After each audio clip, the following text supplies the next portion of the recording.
है, इसलिए बहुत सी चीजें कोड में लिखी हैं।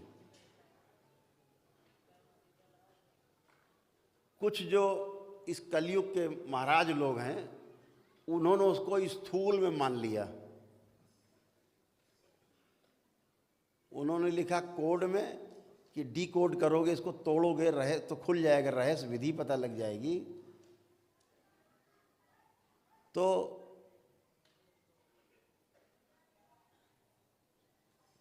बात समझ में आ जाएगी, कोई दुरुपयोग नहीं करेगा।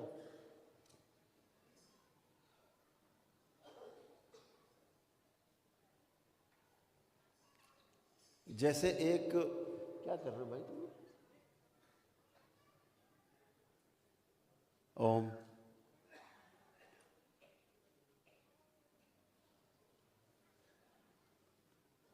एक बार हमारे एक मित्र यहाँ थे, रजिस्ट्रार थे, तो उनके यहाँ एक मुल्ला जी बैठे हुए थे। हम भी पहुँचे तो पहले से मुल्ला जी भैंस चढ़े हुए थे, और जो रजिस्ट्रार थे पांडे जी, बेचारे गौ भक्त थे और देवराहा बाबा के बहुत ही अभिन्न, कहा जाए, उनके कार्यों में सहभागी थे, और उनके ही पद चिन्हों पे चलना, उनके जो बनाए गए छोटी छोटी नियम थे उनके अनुसार चलना, बड़े साधु प्रवृत्ति के अधिकारी थे। हैं मतलब अभी थे, क्या मतलब हैं ही। तो वो महाराज एक बैठे थे, मौलाना जी, तो उन्होंने कहा कि तुम्हारे ग्रंथ में ये लिखा है, बहस चल रही थी। हमने पूछा भैया काहे इतना गरम गरम चल रहा है माहौल? तो उन्होंने कहा कि ग्रंथ में आपके लिखा है कि जब आपके यहाँ यज्ञ होता था, जब भी यज्ञ होते थे, तो पहले मांस खाना पड़ता था, गौ मांस, और गौ मांस खा करके फिर जब वो गौ मांस खा लेता था, उसके बाद वो यज्ञ करने का अधिकारी होता था, ब्राह्मण। तो ब्राह्मण गौ मांस खाने के बाद ही तभी यज्ञ करते थे। हमने कहा यार बात तो तुम एकदम सही कह रहे हो मौलाना,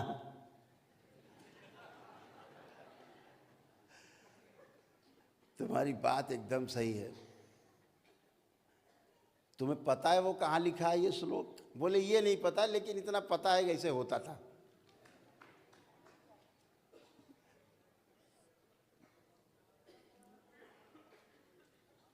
तो हमने कहा मौलाना कभी जाना बाजार में और हठ योग प्रदीपिका खरीदना, उसमें लिखा है, और ये बात सत्य लिखी है कि गौ मांस भक्षण करने के बाद ही कोई ब्राह्मण यज्ञ करने का अधिकारी होता था। लेकिन हमने कहा मुल्ला जी पहले जो लिखा है उसको डिकोड तो करो। तो कोडे पकड़े हो, इसको खोल दो पहले, इसके अंदर असली बात क्या है। ऊपर तो लिखा है मांस भक्षण करते थे, अंदर पढ़ो क्या है, क्या लिखा है क्या, गौ क्या है, गौ मांस क्या है, पता है आपको? तो उसमें साफ साफ लिखा है कि जो ब्राह्मण ध्यान साधना के द्वारा समाधिस्थ हो सकते थे, समाधि में पहुंच सकते थे, समाधि अवस्था में, वही केवल यज्ञ करने का राजा जनक के यहाँ अधिकारी था।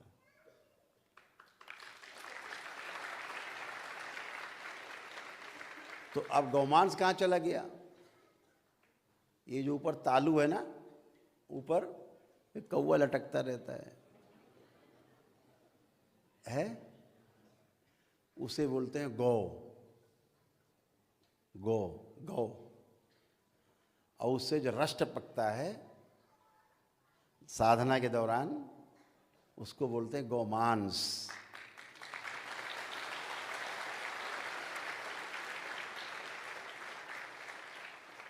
और वो तभी टपकता है जब आप इच्छा विचार आशाओं से मुक्त हो जाते हैं, समाधि अवस्था में चले जाते हैं। समाधि का अर्थ है समय आधि, अर्थात समय से पार।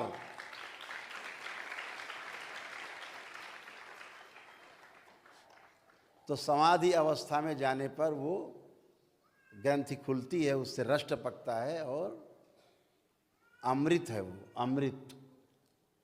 जो ये कर सकता था वो यज्ञ में बैठने का, हवन कराने का, यज्ञ कराने का अधिकारी था। तुमने तो कोड ही पकड़ लिया सीधे सीधे।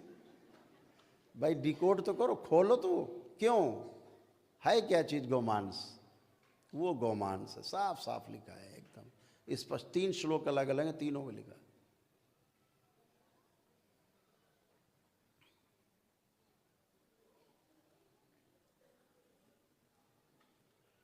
ऐसे ही एक नाम है राधा।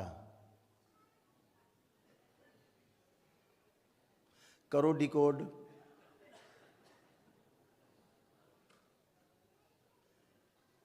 हमारे महापुरुषों ने रखा एक नाम राधा। जिसको जो चीज़ प्रिय है, जैसे उसको गौमांस क्यों लिखा? क्योंकि ऋषि मुनियों को गौ सबसे ज़्यादा प्रिय है, तो गौ लिख दिया, उसको गौ नाम रखा। और कुछ नाम रख देते उसका। हम लोग कौआ कौआ कहते हैं, कलयुग वाले कौआ। हमारे ऋषि मुनि कहते थे गौ। अब ये कौए में आ गए। अब बताओ। तो जिसको जो प्रिय होता वही नाम। जैसे हमें भगवान श्री कृष्ण प्यारे हैं सपोज, तो परिवार में कोई बच्चा होता है तो कृष्ण के नाम पे ही कन्हैया कोई रख देता है, कोई श्री कृष्ण रख देता है, कोई किशन लाल रख देता है? जिसको जो नाम, कोई रणछोड़ दास लिख देता है। जिसको जो पसंद आया भगवान के नाम रख देता है। जैसे श्री कृष्ण को हम अपना आराध्य मानते हैं, तो ट्रस्ट का नाम है हमारा श्री कृष्ण से शुरू होता है। श्री कृष्ण कृपा शनिदेव ट्रस्ट का है श्री कृष्ण। आराध्य हमारे तो श्री कृष्ण ही नाम रखा हमने।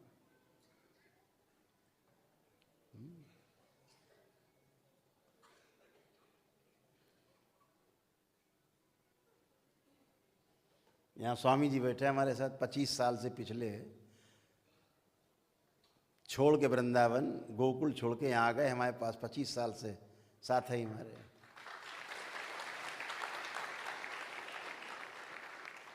नंगे ही पैर रहते थे। और वहाँ जो शनि मंदिर है कोकिला धाम में, उसके ये महंत थे। लाखों रुपया चढ़ावा महीने में आता था, सब लात मार के चले आए, सब नंगे पैर यहीं आ गए। तब से गए ही नहीं। कहाँ जाएं? आनंद में रहने वाले व्यक्ति हर जगह आनंद में है। पिछले 25-26 साल तो हो गए स्वामी जी बैठे, फिर नहीं गए दोबारा। ये बैठे स्वामी।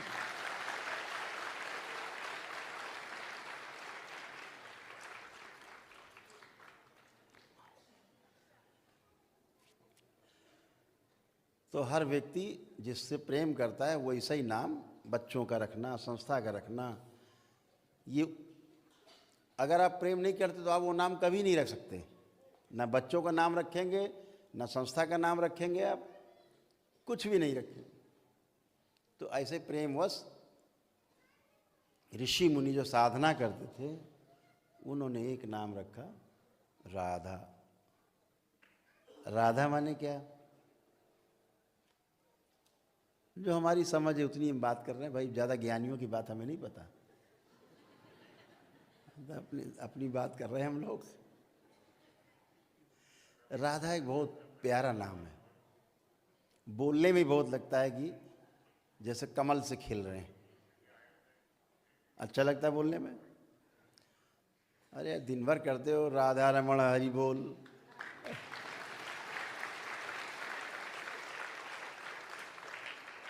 अपने पूज्य गुरुदेव भगवान का नाम भी यही है, राधा ही से शुरू होता है।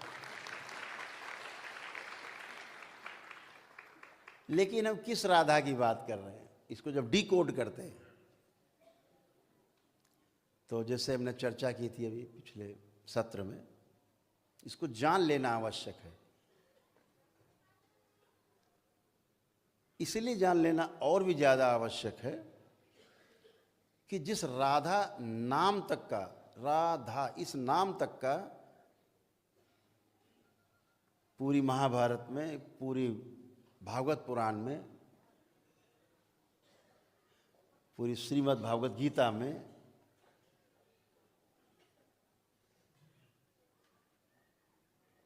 एक नाम तक नहीं कहीं लिखा है राधा। फिर ये राधा कौन है? किस राधा नाम के लिए हम तड़पते हैं? वो कौन सी राधा है? ये राधा कहाँ से आ गई? तो राधा को जैसे भी हमने आपसे कहा कि गौमांस को जब डिकोड किया गया तो क्या निकला? साधना और ध्यान की पराकाष्ठा, समाधि अवस्था में होना, गौमांस भक्षण। ऐसे तमाम जगह कोड में चीज़ें हैं। जैसे हमने आपसे पिछले सत्र में चर्चा की थी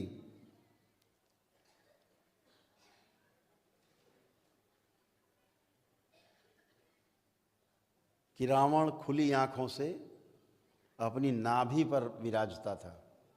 आंख बंद करता था तो सहस्रार पार ब्रह्म परमेश्वर की स्थिति में होता था रावण, महाविद्वान। खुली आंख से नाभि पर रहना और आंख बंद ध्यान में गए तो पार ब्रह्म, यहाँ से बाहर ये ब्रह्म है, इससे बाहर पार ब्रह्म परमेश्वर। ऐसे रावण जैसे महाविद्वान को क्या समझते हो आप? जिसने काल तक को अपने चारपाई पे बांध रखा हो, उसका नाम रावण था।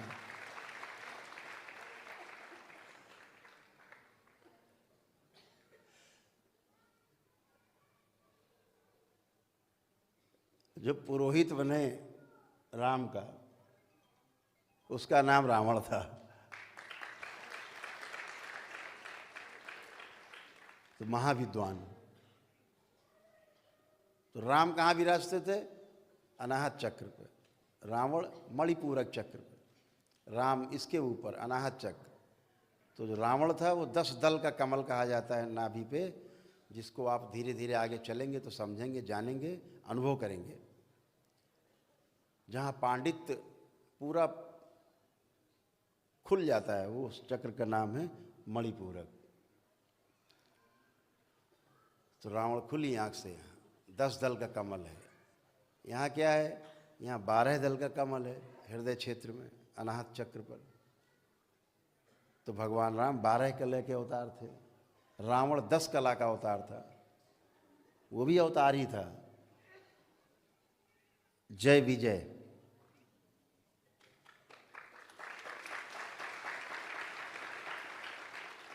भगवान विष्णु के 2 गण थे ना, जय विजय। उनका अंतिम अवतार, जो 3 को श्राप था उनको 3 बार पृथ्वी पर जन्म लेने का, तो अंतिम अवतार जो था वो रावण का अपने भाई के साथ त्रेता में हुआ। तो उनको जो श्राप मिला था कि 3 बार तुम्हें धरती पे अवतार लेना पड़ेगा तब श्राप मुक्त होगे, तो तीसरा अवतार था। तो उसने क्या मांग लिया था रणविजय ने, जो जय विजय थे, जय और विजय ने क्या मांगा भगवान से, नारायण से, कि ठीक है श्राप स्वीकार है, लेकिन मुक्ति हमारी हर जन्म में आपके हाथों हो।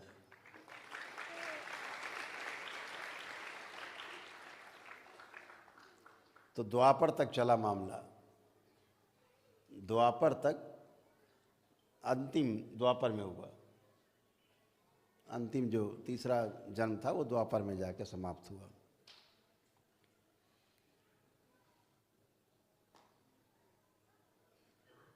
दूसरा अवतार था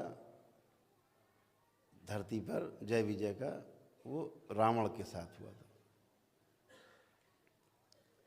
तो महाविद्वान था, क्योंकि भगवान नारायण के गण थे वो जय विजय।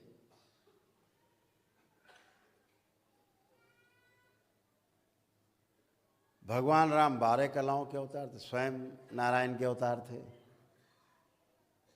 तो 12 कलाओं के ज्ञाता थे, यानी खुली आंख से वो यहाँ रहते थे। आपको पता है एक बात राज की, बताते हैं। जब कभी साधना आप करते हैं, मूलाधार से आप चढ़ते हुए ऊपर आते हैं, जब भी आप चलते हैं, अगर कोई जानकार आपको देख ले कि आप साधना में बैठे हैं और इस समय आप अनाहत चक्र पे हैं, केवल ऐसे ऐसे कर दे, यहाँ चाहती ऐसे मार दे, मृत्यु हो जाएगी।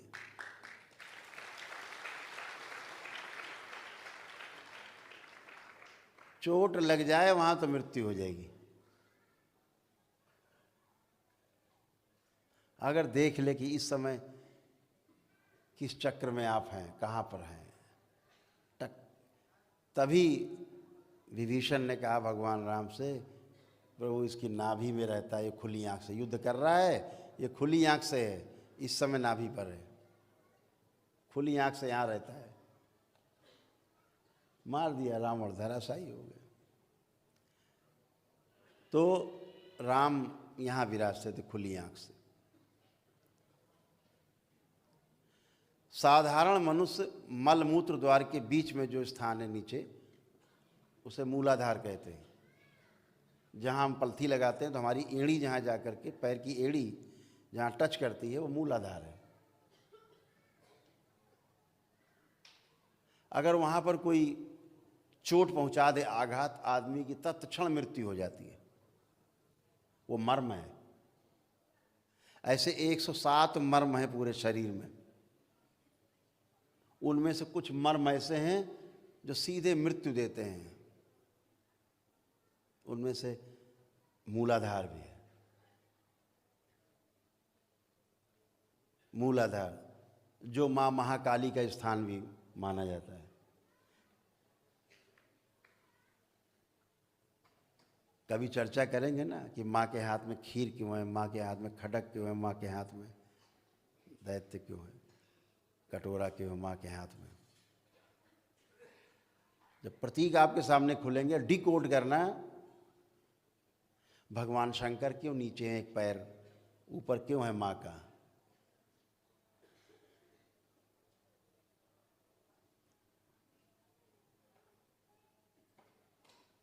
जब वो डिकोड होगा तो आपको समझ में आएगा ये केवल चित्र नहीं है, ये अनुभव है जो आपको होगा साधना में।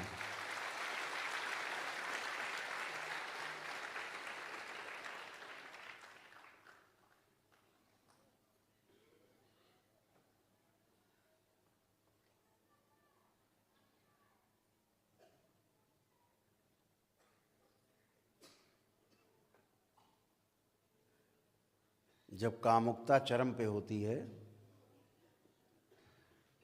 और दो मूलाधार, स्त्री का मूलाधार और पुरुष का मूलाधार एक होते हैं संसर्ग में, उस समय माँ महाकाली नाम की ऊर्जा सक्रिय होती है।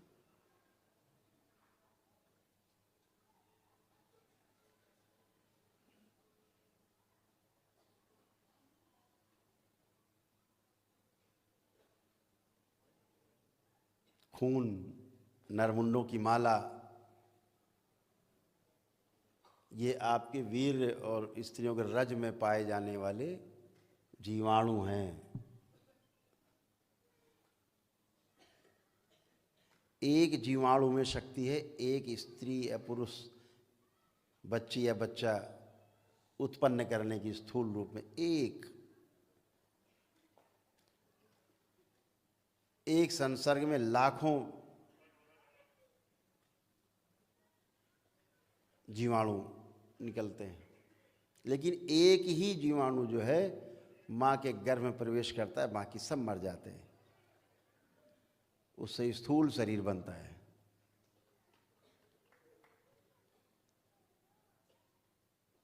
तो वो नरमुंडों की माला है। इतनी हत्याएं होती हैं एक बार स्त्री पुरुष संसर्ग में, लाखों जीवाणु आपके शरीर से निकल के नष्ट हो जाते हैं। लेकिन गर्भ में सिर्फ एक प्रवेश करता है स्त्री, वो नरमुंडों की माला है। रक्त यानी तमाम रक्त जब खर्च होता है, लीटरों रक्त, तब थोड़ा सा पुरुष सीमेन बनता है, वीर बनता है।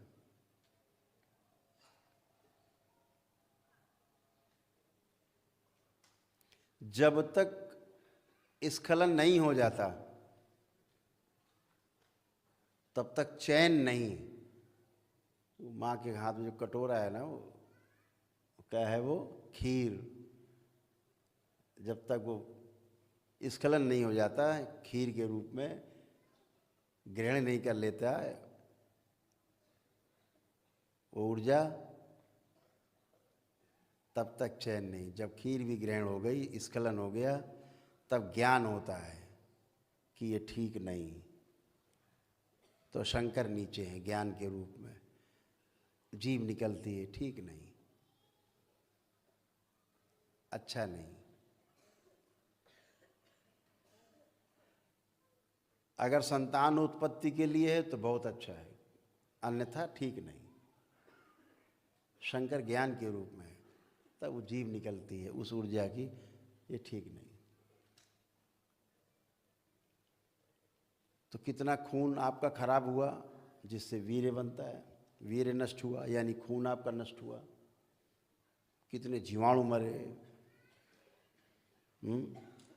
इसको जब पूरा विस्तार से बात करेंगे तो आपके साथ घंटों चाहिए समझने के लिए कि काली क्या, क्यों स्थान दिया मूलाधार में। मूलाधार में काली का स्थान क्यों? और यही दो चक्रों का मिलन है, दो शरीरों के मूलाधार घर्षण के स्वरूप एक स्थूल शरीर पैदा होता है, बनता है।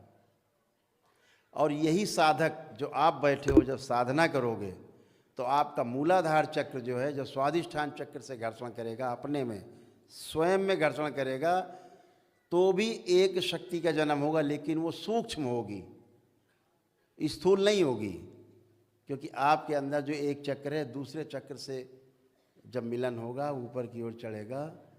पहला चक्र मूलाधार, दूसरा स्वादिष्ठान, फिर मणिपूरक, फिर अनाहत, विशुद्धि, आज्ञा, फिर सहस्रार। तो जब आप ही का चक्र, आपके ही चक्र से मिलन होता है तो एक सूक्ष्म शक्ति उत्पन्न होती है, ऊर्जा उत्पन्न होती है, जो आपके साथ दिव्य शक्ति के रूप में रहती है। वो आप ही की ऊर्जा है, कोई बाहर से नहीं आती।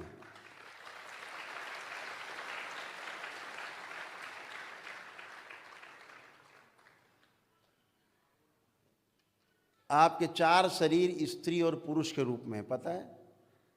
जितने यहाँ पुरुष बैठे हैं आप सबका पहला जो शरीर है, हर देखा आपने चित्र देखा है भगवान शिव का, माँ का चित्र देखा है जो अर्धनारीश्वर के रूप में है, आधा स्त्री आधा पुरुष। ऐसे हर पुरुष का जो पहला शरीर है वो पुरुष का शरीर है, उसका दूसरा शरीर स्त्री का है, तीसरा फिर पुरुष का है, और चौथा शरीर उसका फिर स्त्री का है। ऐसे स्त्रियों का पहला शरीर स्त्री का है, उसका दूसरा शरीर पुरुष का है, तीसरा फिर स्त्री का है, चौथा पुरुष का है। आपने देखा होगा ना, बच्चे आते हैं, लड़कियां लड़के बने खड़े होते हैं मेरे सामने, लड़के लड़कियां बन जाते हैं, केवल घूम जाता है ऐसे वो। तमाम बच्चे आते हैं, फिर संतान उत्पत्ति नहीं होती, शादी करने का मन नहीं होता। तो पहला शरीर पुरुष का, दूसरा शरीर स्त्री का, तीसरा फिर पुरुष का, चौथा फिर स्त्री का। इसीलिए पुरुष का चौथा शरीर जो स्त्री का है, पांचवा शरीर जिसको हम बोलते हैं ब्रह्म शरीर।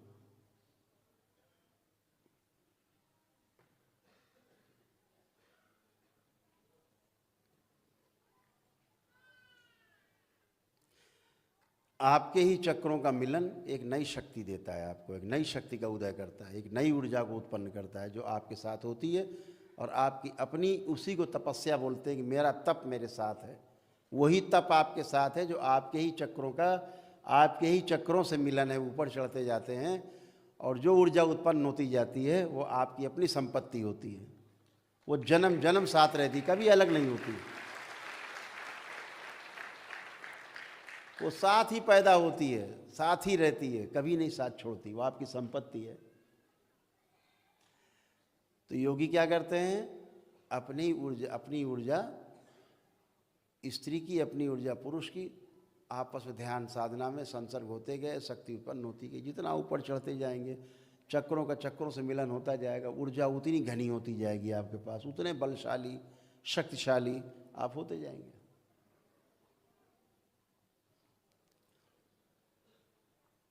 तो जब डिकोड करने बैठते हैं, चीज़ों को खोलते हैं, तो समझ में आता, रहस्य टूट जाता है।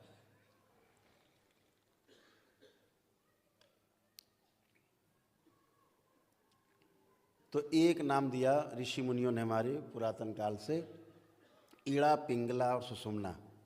3 नाड़ियां हैं जो दिखती नहीं। आप सर्जरी करके देखोगे, ऑपरेशन करके, तो आपको दिखेगी नहीं, लेकिन है। कुंडलिनी एक ऊर्जा के रूप में है।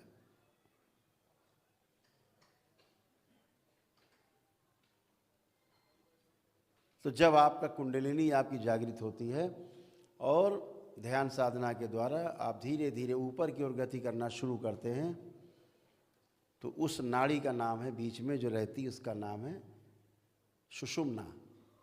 बाईं तरफ नाड़ी वो ईड़ा है, जो दाहिनी तरफ नाड़ी है वो पिंगला है। लेकिन जो बीच में है, जिसको क्रॉस करते हुए गति करती है नाड़ी, उसका नाम सुषुम्ना है। सुषुम्ना माने ज्ञान की नाड़ी, जिसमें ज्ञान है, जिसके द्वारा ज्ञान आप प्राप्त करते हो।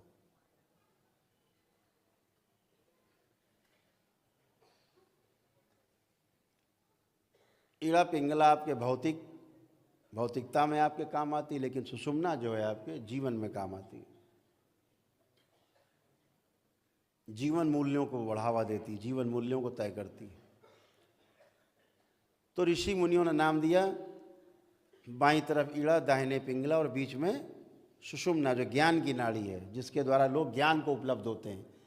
चाहे भगवान बुद्ध रहे हों, चाहे महावीर रहे हों, चाहे कृष्ण रहे हों, कोई भी इसी नाड़ी के द्वारा ज्ञान को उपलब्ध होता है। दरबार का ऑफिशियल चैनल करौली सरकार ईश्वरीय चिकित्सा विज्ञान केंद्र चैनल को जरूर सब्सक्राइब करें। नमः शिवाय।